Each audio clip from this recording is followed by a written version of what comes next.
Perlawanan Kesultanan Palembang 1804 sampai 1821. Kedudukan Belanda yang lama di Palembang adalah karena mereka berniat menguasai daerah kekuasaan Palembang yang menguntungkan bagi mereka. Contohnya perdagangan lada di Sumatera, komunitas yang juga diincar oleh Inggris dan menguasai tambang timah di Bangka dan Belitung. Rakyat Palembang menunjukkan sikap antipati tinggi kepada Belanda dan sikap ini kerap ditunjukkan pada para penjajah Inggris juga. Perlawanan baru dimulai saat Sultan Mahmud Badarudin II menaiki tahta. Perlawanan berlangsung selama 17 tahun, yakni dari tahun 1804 sampai 1821. Ketika Belanda takluk kepada Inggris karena perjanjian Tuntang, sebagian kecil pasukan Belanda masih berada di Palembang. Inggris memusatkan perhatiannya pada Pulau Jawa di kala itu. Badarudin mengambil kesempatan ini untuk menyerang garnison Belanda di Palembang. Badarudin juga menentang keberadaan Inggris di wilayahnya. Sikap tidak kooperatif inilah yang kemudian membuatnya kehilangan tahta dan harta akibat diserang dan dijarah istananya oleh Inggris.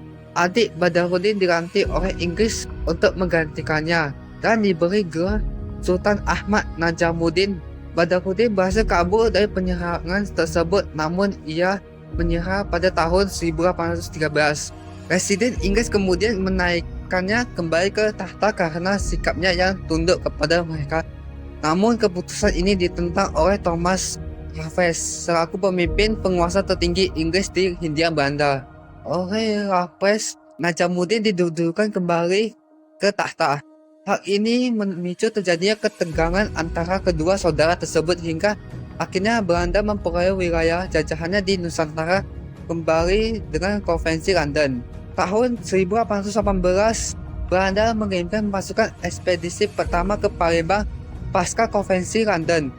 Setelah berhasil menguasai Palembang, Belanda mengasingkan Najamuddin, namun karena hal ini tidak mengakhiri perlawanan yang terjadi, maka Belanda mengirim pasukan ekspedisi kedua pada tahun 1819. Ekspedisi kedua ini dikarang oleh Badarudin dan Belanda membalas dengan mengirim pasukan sebanyak 4.000 tentara pada tahun 1821. Belanda akhirnya berhasil menaklukkan Palembang. Mereka mengasingkan Badarudin ke Ternate dan mengangkat putra Najamuddin yang juga dinamakan Ahmad Najamuddin menjadi sultan. Tahun 1823, Belanda menempatkan Palembang di bawah kekuasaan langsung mereka dan Kesultanan Palembang dihapus. Tidak puas dengan hal ini, Ahmad Najamuddin dan pengikutnya menyerang garnison Belanda. Namun usahanya gagal dan ia pun melarikan diri. Ahmad Najamuddin menyerahkan dirinya pada tahun 1825. Kemudian Belanda mengasingkannya ke Banda lalu ke Manado pada tahun 1841. Pemberontakan terakhir terjadi pada tahun 1849 dan juga ditumpas Belanda.